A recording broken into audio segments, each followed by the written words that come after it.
शिव की जन्मभूमि है भारत, शिव की कर्मभूमि है भारत, उनके चमत्कारी कर्तव्यों का साक्षीदार है भारत, उनके चमत्कारी कर्तव्यों का साक्षीदार है भारत और उनके विशाल अस्तित्व का अटल विश्वास है भारत, उनके विशाल अस्तित्व का अटल विश्वास है भारत। चलिए आज सुनते हैं भारत का कोना कोना शिव की याद दिलाता है, भारत का कोना कोना शिव की याद दिलाता है। ओम शांति। शिव और शिवरात्रि कहते ही इतिहास के पन्ने फिल्म की तरह आंखों के सामने पलटने लगते हैं। भारत का संपूर्ण प्राचीन इतिहास शिव से ही संबंधित है। अति प्राचीन साहित्य जिसको इतिहास या पुराण कहा जाता है, उसका आरंभ तो शिव से ही होता है। शिव पुराण में स्पष्ट लिखा हुआ है कि जब पुरानी सृष्टि का महाविनाश हो रहा था, पूर्ण सृष्टि जलमय हो गई थी, तब एक अंडाकार प्रकाश प्रकट हुआ। वो ना बढ़ रहा था न घट रहा था, वो अद्भुत था, अनुपम था।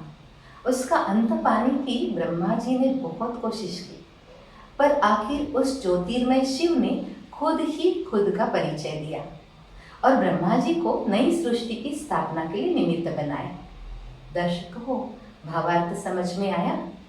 अर्थ ये है, ये सत्य घटना है कि जब पुरानी सृष्टि का महाविनाश हो रहा था और नई सृष्टि का अभ्युदय हो रहा था, तब शिव ने आकर अपने अनुपम रूप का साक्षात्कार जनमानस को कराया था। इसी प्रकार यजुर्वेद के कई शब्दों का अर्थ भी ये मिलता है कि एक विद्युत पुरुष प्रकट हुआ और उसने नई सृष्टि की स्थापना की। देखिए किस घटना की ओर शिवरात्रि इशारा कर रही है, उसी शिव के आगमन की हम चर्चा कर रहे हैं। भारत के प्राचीन राजाओं पर भी शिव का ही प्रभाव था। जितने भी पर्यटक भारत में आकर गए हैं, उनकी यात्रा वर्णन में भारत के राजाओं की शिव भक्ति का बहुत अच्छा वर्णन पाया जाता है।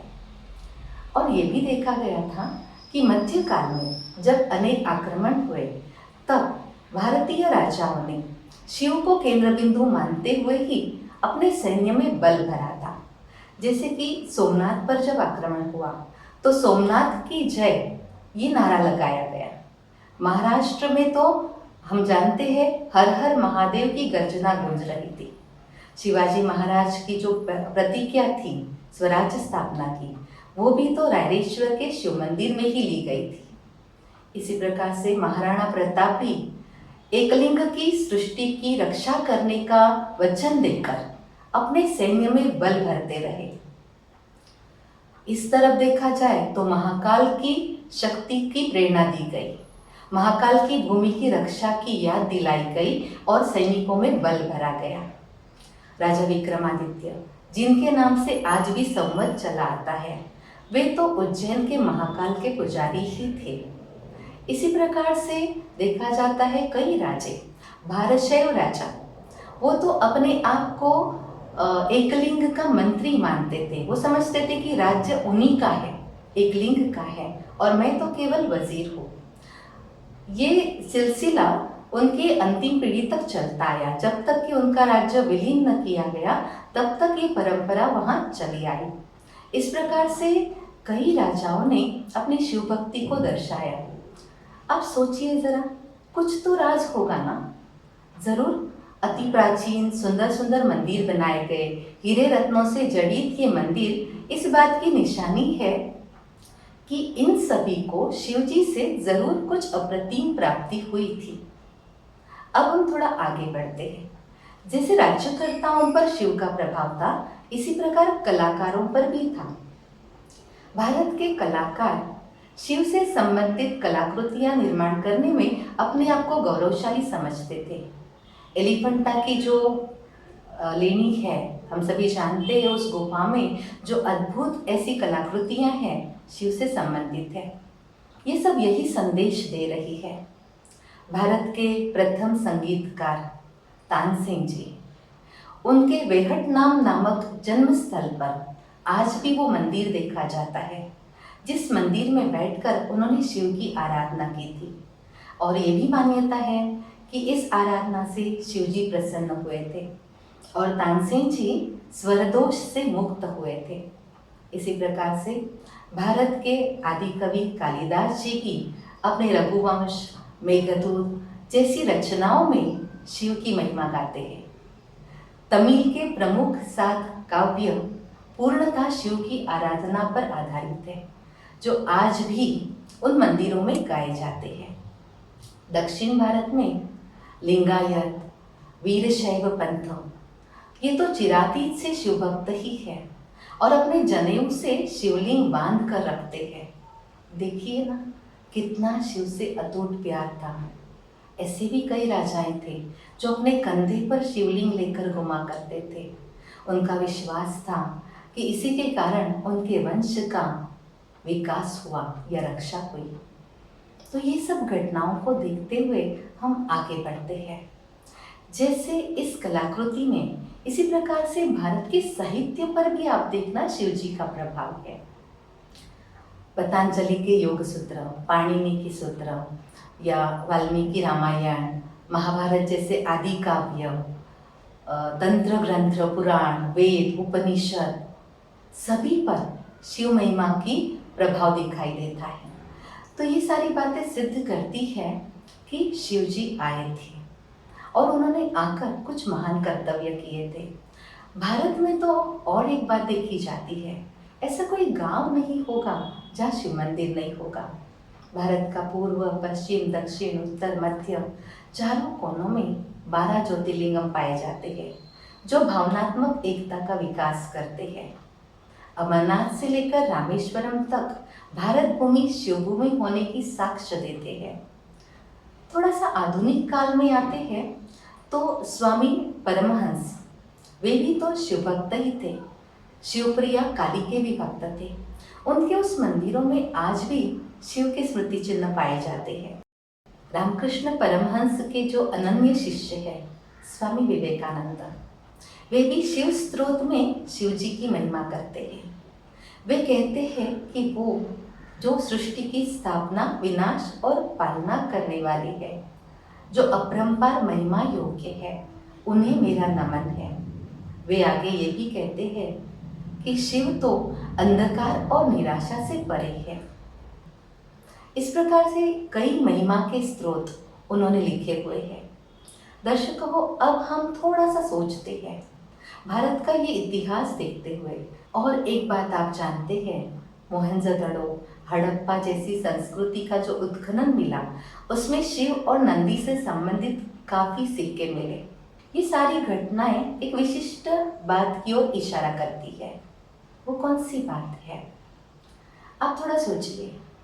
जब किसी प्रांत में कोई विशिष्ट हस्ती का जन्म होता है या कोई विशिष्ट हस्ती कोई कार्य करके जाती है, तो उस प्रांत में उनसे संबंधित कथा, किस्से, कहानियां, यादगार, स्मृति चिन्ह पाए जाते हैं, है ना ऐसे? तो भारत में तो शिवजी से संबंधित संपूर्ण इतिहास है। इतिहास, कला, वास्तु, साहित्य सभी पर शिव की अमिट छाप नजर आती है। ये बात क्या सिद्ध करती है? यही ना कि ये भारत शिव जी की जन्मभूमि है। ये भारत शिव की अवतरण भूमि है। हाँ, वो यहाँ आए थे और यहाँ आकर उन्होंने महान कार्य किए थे। इसलिए तो भारत का कोना कोना शिव की याद दिलाता है। और आपको, हमको, सभी को बड़ा गर्व होना चाहिए कि हम सभी ऐसे देश के वासी हैं जिस देश में स्वयं परमात्मा शिव अवतरित होते हैं, है ना ऐसे? अच्छा, ओम शांति। मेरे परम पिता परमात्मा सदाशिव निराकार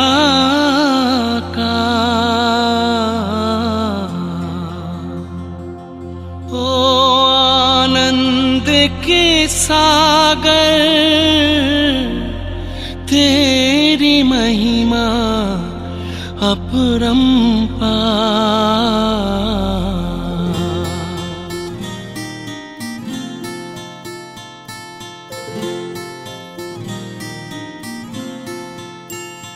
मेरे परम पिता परमात्मा,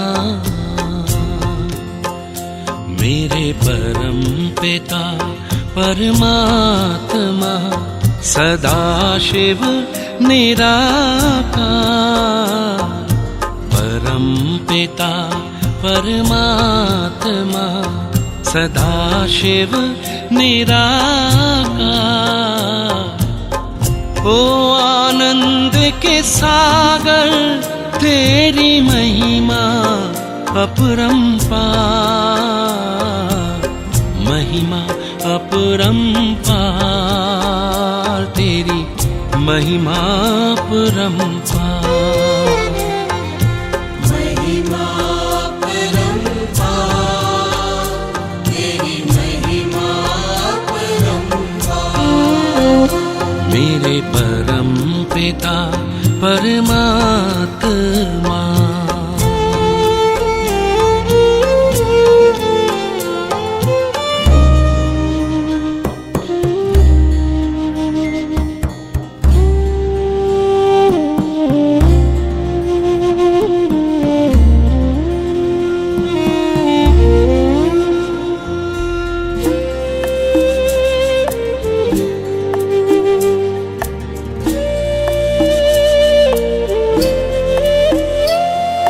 तुम सृष्टि के ज्ञाता हो, वरदानों के दाता हो।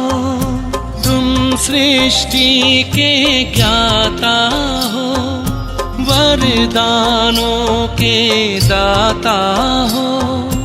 हम तुमको पाकर पाए,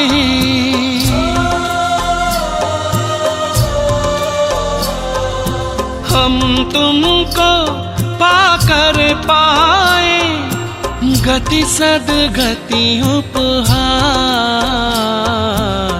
महिमा अपरंपार, तेरी महिमा अपरंपार। महिमा अपरंपार, तेरी महिमा अपरंपार। मेरे परम पिता परमात्मा।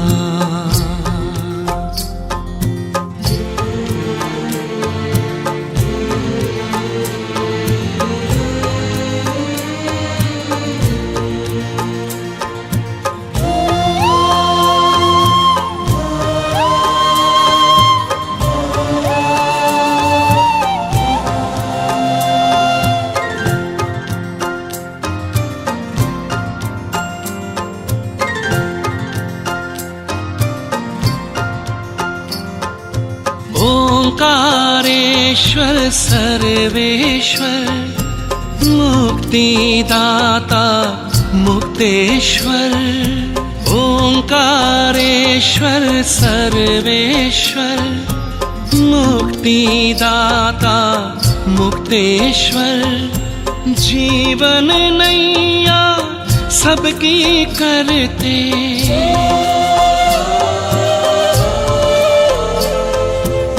जीवन नैया सबकी करते, भवसागर के पार।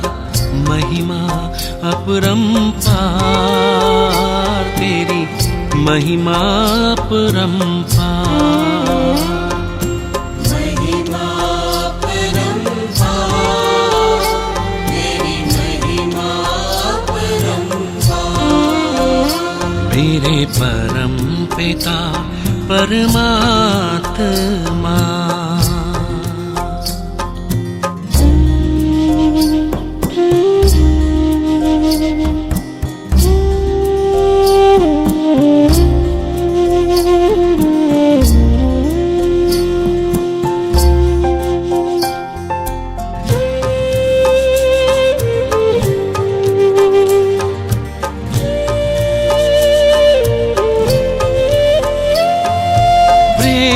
ज्ञान हो, धर्म हो, रूप अनूप हो, परम हो।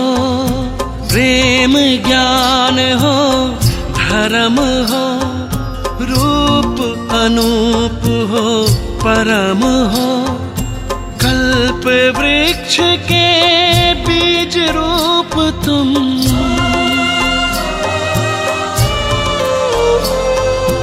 कल्प वृक्ष के बीज रूप तुम। इस जगत के सार, महिमा अपरंपार, तेरी महिमा अपरंपार। महिमा परंपार, तेरी महिमा परंपार। मेरे परम पिता परमात्मा।